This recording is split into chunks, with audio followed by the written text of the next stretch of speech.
যারা আমাদের আবেগ নিয়ে খেলে তাদের সাথে এবার আমরা খেলবো। কেন? Mind it.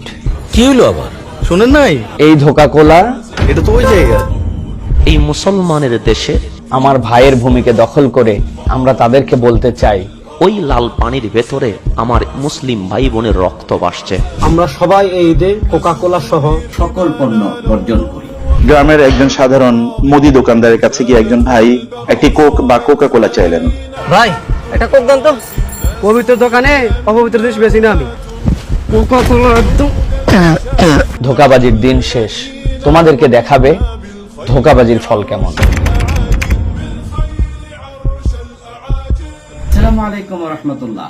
সম্মানিত দিনী ভাই ও বোনেরা, আসুন বর্তমান বিশ্বের সবচেয়ে বড় সন্ত্রাসী রাষ্ট্র ইসরায়েলের উৎপাদিত কোকা কোলা সহ সকল পণ্য বর্জন করি। আসসালামু আলাইকুম রহমতুল্লাহ বারাকাতুহু। গ্রামের একজন সাধারণ মুদি দোকানদারের কাছে গিয়ে একজন ভাই একটি কোক বা কোকা কোলা চাইলেন। তিনি বললেন, আমাদের ফিলিস্তিনি ভাই বোনদের রক্তে রঞ্জিত পণ্য আমি বিক্রি করি না। সুবহানাল্লাহ, এটি ইমানের দাবি। যে পণ্য বিক্রি করে আমাদের ভাই বোনদেরকে হত্যা করার জন্য অস্ত্র নির্মাণ করা হয়, অস্ত্র তৈরি করা হয়, যে পণ্য বিক্রির মাধ্যমে তারা অর্থনৈতিকভাবে শক্তিশালী হয়ে আমাদের নিরীহ ভাই বোনদের রক্ত ঝরাচ্ছে, প্রতি মুহূর্তে তাদের বাড়ি ঘরগুলো ধ্বংস করে দেওয়া হচ্ছে, সেগুলো আপনি কিনবেন? তাদের অর্থনৈতিক হাতকে আপনি শক্তিশালী করবেন? আরো অস্ত্র নির্মাণের জন্য, অস্ত্র তৈরির জন্য আপনি অর্থ যোগান দেবেন? আপনার ইমান কি সেই কথাকে সাপোর্ট করে? ন্যূনতম ইমানের অধিকারী যদি আপনি হয়ে থাকেন, তাদের পণ্য বর্জন করুন। এটি কোরবানির মাস, এটি কোরবানি ত্যাগের মহিমায় মহিমান্বিত হোক, আর আমাদের এবারের ত্যাগের অঙ্গীকার হোক।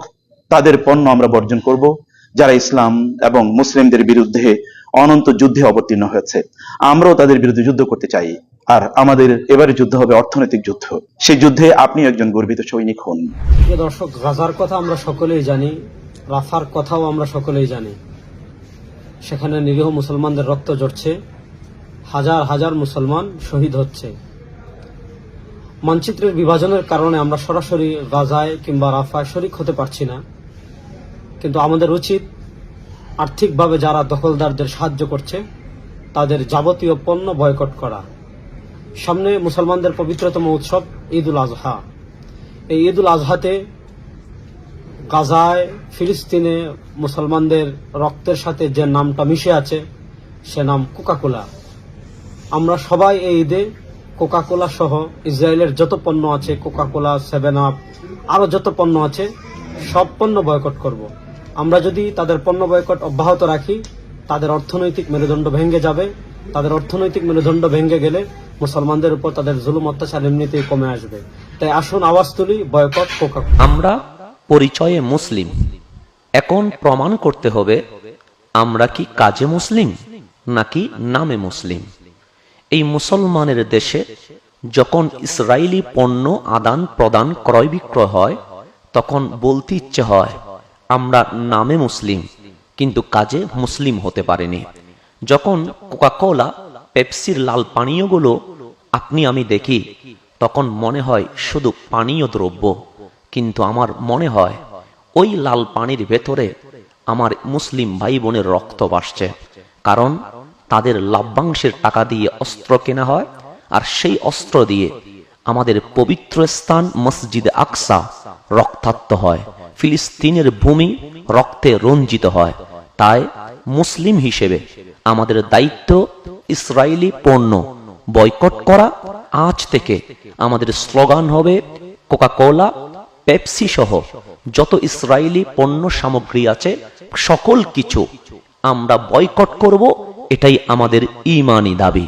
আসুন সবাই ঐক্যতার সাথে ইসরায়েলি পণ্য, কোকা কোলা, পেপসি বয়কট করি এবং আমরা রব্বুল আলামিনের দরবারে স্বচ্ছতা কি, আমরা ফিলিস্তিনের পক্ষে যুদ্ধ করতে না পারলেও অর্থনৈতিক যুদ্ধে আমরা অংশগ্রহণ করেছি।